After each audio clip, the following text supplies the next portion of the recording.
नमस्कार, आप देख रहे हैं सीटीवी न्यूज हर कदम खबर की ओर। मैं हूं चंदन शेष आपके साथ। आज 8 अप्रैल है और अब वक्त हो चुका है दिन भर की फटाफट खबरों का। बड़े जोर शोर से शुरू किए गए चंद्रपुर के आजाद बगीचे में लगे हुए झूले और खिलौनों ने मात्र 10 दिन में ही दम तोड़ दिया। गौरतलब है कि आजाद बगीचे के सौंदर्यीकरण के लिए महानगर पालिका की ओर से 6 करोड़ की लागत लगाई गई। आखिर 6 करोड़ की राशि कहां खर्च हुई, इसका जवाब ढूंढने में लगी है पब्लिक।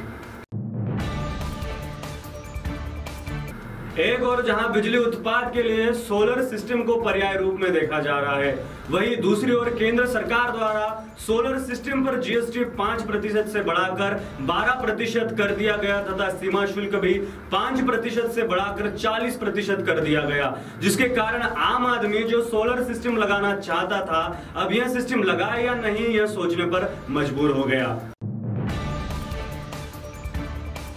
राज्य में बिजली उत्पादन को लेकर ऊर्जा मंत्री नितिन राउत ने लोड शेडिंग का दिया इशारा। तेज धूप और बढ़ती गर्मी की मार के कारण एसी और कूलर का उपयोग ज्यादातर किया जा रहा है। वहीं कोयले का उत्पादन कम होने के कारण बिजली का संकट भी गहराया है। ऐसे में एकमात्र पर्याय लोड शेडिंग का है, जिसे अब राज्य को सहना होगा। चंद्रपुर की बढ़ती आबादी के कारण रास्ते पर हमेशा भीड़ नजर आती है तथा यातायात की समस्या हमेशा दिखाई देती है। इसी से निजात पाने के लिए विधायक किशोर जोरगेवार ने केंद्रीय मंत्री नितिन गडकरी से मुलाकात की, जिसमें बंगाली कैंप से लेकर औरोरा नाका तक फ्लाईओवर ब्रिज बनाने की मांग की है। मूल शहर में घर में खेल रहे 5 वर्षीय युग महेश जेंगटे नामक बालक की कूलर को छूने से हुई मौत। अपने भाई और दोस्तों के साथ घर में खेलते खेलते युग का हाथ कूलर को लगा और बिजली का करंट लगने से उसने कुछ ही पल में दम तोड़ दिया। उसे अस्पताल ले जाया गया, लेकिन वहां पर उसे मृत घोषित कर दिया गया।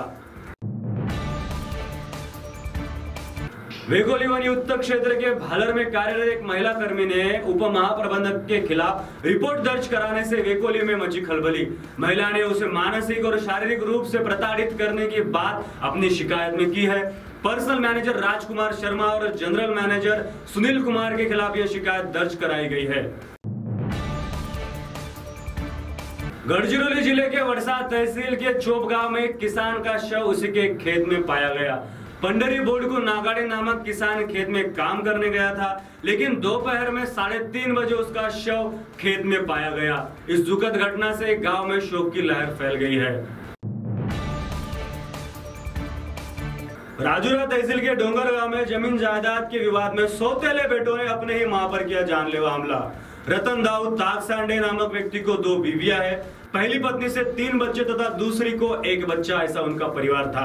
रतन ताकसांडे की मृत्यु के बाद जायदाद को लेकर चल रहा था विवाद, जिसमें पहली पत्नी के लड़कों ने अपनी सौतेली मां और भाई पर जानलेवा हमला किया। भाई ने जैसे तैसे अपनी जान बचाई, वही मां गंभीर रूप से जख्मी हुई। होटल के बाहर शराबी शराब की बोतल लेकर खड़ा था। यह दृश्य देखकर होटल के मैनेजर ने शराबी को डांट फटकार लगाई। कुछ देर बाद शराबी अपने 4 साथियों को लेकर पहुंचा उस होटल में और होटल मैनेजर की कर दी पिटाई।